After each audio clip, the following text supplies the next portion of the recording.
Olá, estamos aqui para a apresentação do programa Direito na TV, uma iniciativa da Unisul TV em parceria com o curso de Direito. Meu nome é Lécia Camargo e sou professor e coordenador do curso de Direito da Unisul, campus de Tubarão. O programa também é apresentado pelos professores e advogados Maurício Zanotelli e Fábio Holthausen. O programa Direito na TV tem como objetivo discutir temas jurídicos relevantes e de interesse da sociedade, fazendo com que a comunidade conheça melhor o funcionamento da justiça, bem como possa exercer de forma plena a sua cidadania.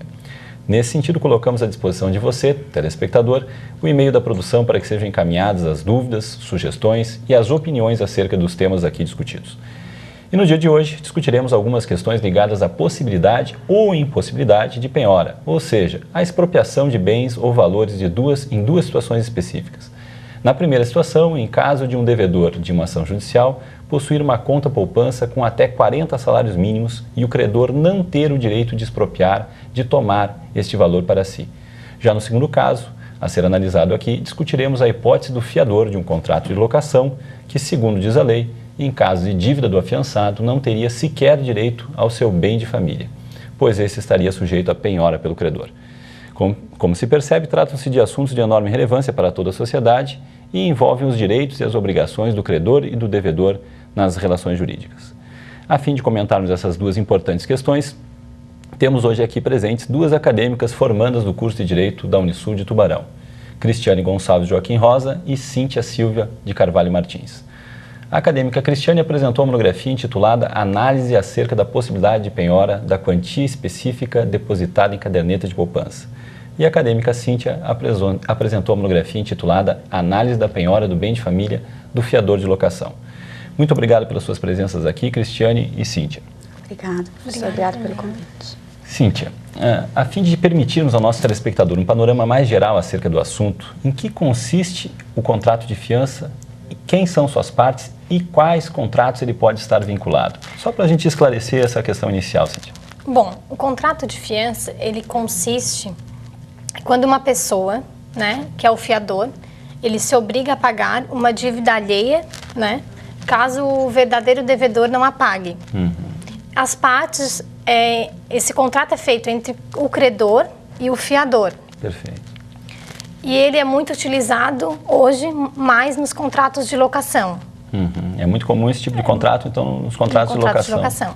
Perfeito. E é um contrato que exige há uma cobrança por parte do fiador ou normalmente é uma relação de amizade que surge esse contrato, Cíntia? Não, normalmente se dá por amizade mesmo, As pessoas então procuram seus amigos para incomodar, vamos dizer assim. Que tem bens, Exatamente, alguém que tenha dinheiro, senão não vai ser permitido. Senão não vai ser fiador, Perfeito, acho que assim o telespectador já pode entender então o que se trata desse contrato de fiança. Quer dizer, ele precisa sempre ter um outro contrato para ser firmado. Ele precisa de um contrato principal para ser firmado, até porque o contrato de fiança, ele é um contrato acessório. Certo.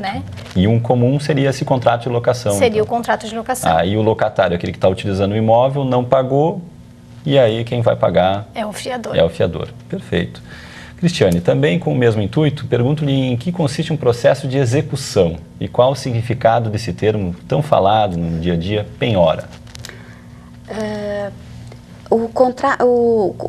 A execução é o meio pelo qual o credor ou exequente, ele busca a satisfação do seu crédito, isto é, de cobrar o que lhe é devido pelo devedor, E com a ação de execução, com o início de ação de execução, o primeiro ato da ação de execução é a penhora. O que é? É expropriar, é o primeiro ato de tirar os bens do devedor para o pagamento desta dívida. Ele busca pegar os bens do devedor, quantos bens bastem para a satisfação do crédito. Esse bem vai ficar ali para uma posterior alienação judicial para pagamento do débito. Então, Cristiane, assim, vamos dizer, determinada pessoa faz um negócio com outra, aí o cheque volta, o cheque não tem fundos, enfim, e com base nesse cheque se dá início, por exemplo, a uma ação de execução.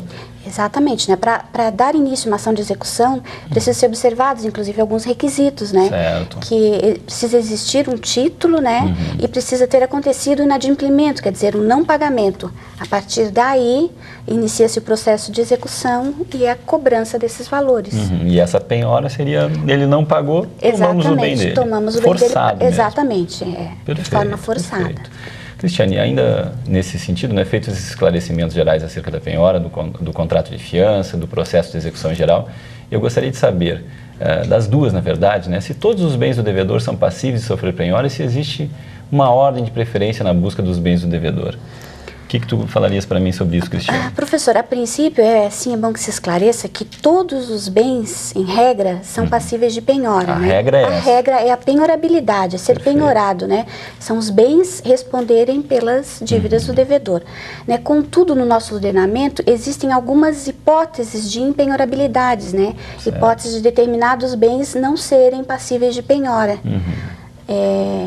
Assim, um exemplo assim para o nosso telespectador por entender, exemplo, bem que não seria penhorado. Por exemplo, valores depositados em caderneta de poupança até o limite de 40 salários mínimos. A princípio, não poderão ser penhorados pelo devedor. Que foi o assunto da sua... Que foi o assunto da minha monografia, exatamente. Né?